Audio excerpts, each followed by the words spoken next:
Yeah, I had an opportunity to go to Kenya with the Southside group. Again, it was an amazing trip. I think the only word I can use to describe it would be unbelievable.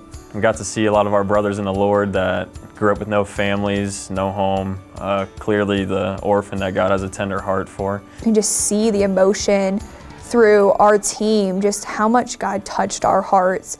In general, these people are the least in the world and society.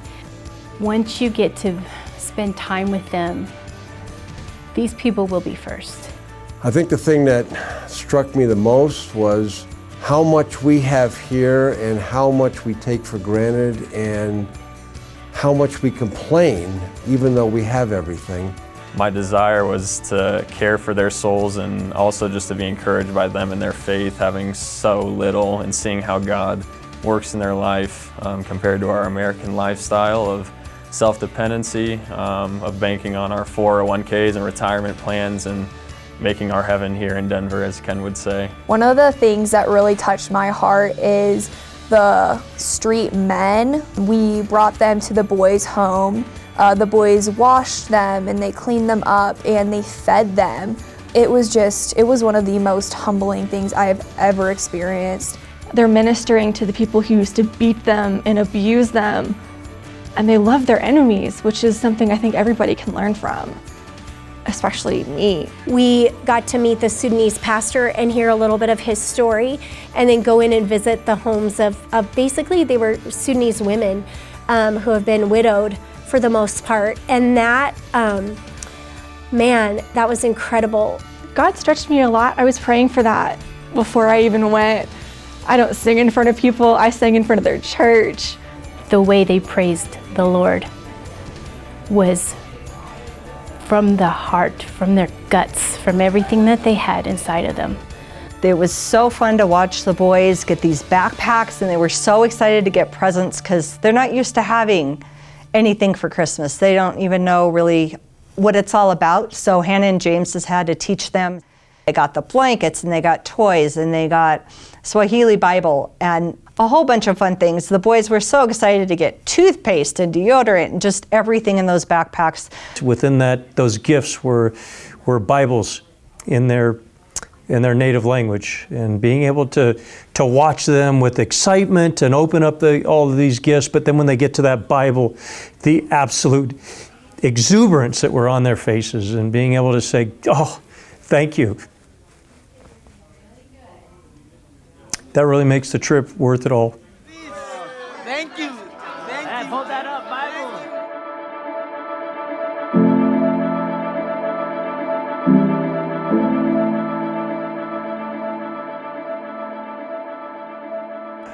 At the boys' home currently, a lot of severe need, immediate need. A lot of their land and their facility has been taken away. They lost their plumbing, they lost their water, they lost their electric, and yet they never complained once about it. Part of their home got washed away this year, and they're so happy because they're like, we still have a bedroom, we still have a kitchen.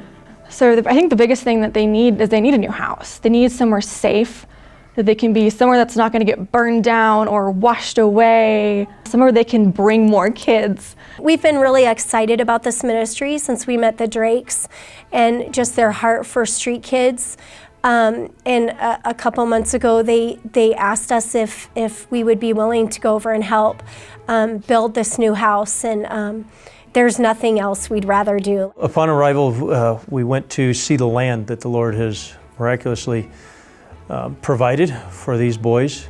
It was a little bit overwhelming when we got there, but once we staked out the perimeter, we measure the setback and the slope, figure out where the water is going to be coming in, and how many bunk beds, and that really kind of helped me figure out size of the structure per building. I can see it being a place where they can live and also plant something so they can sustain a lot of the stuff that they eat there. So it was perfect.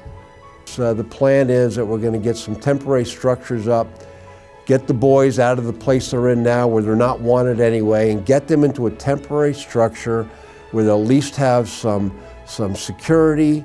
They'll have hopefully some electric and some water, and they can live without the persecution and the hardships that they're going through now.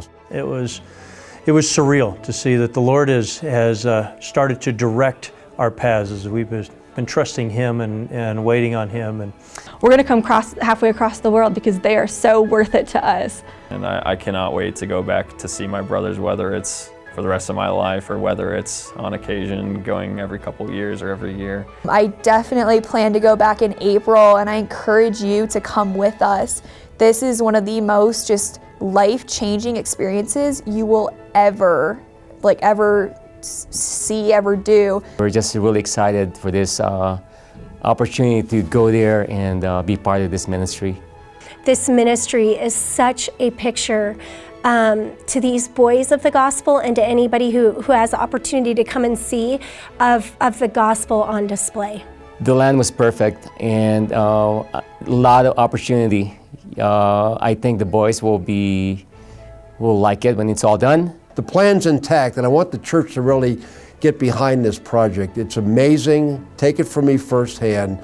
Get behind this thing, because Drakes are doing a great work, and the church is just really coming into this thing and helping out, and I'm just really thrilled to be a part of it. So thank you so much for allowing me to speak on this issue. God bless you.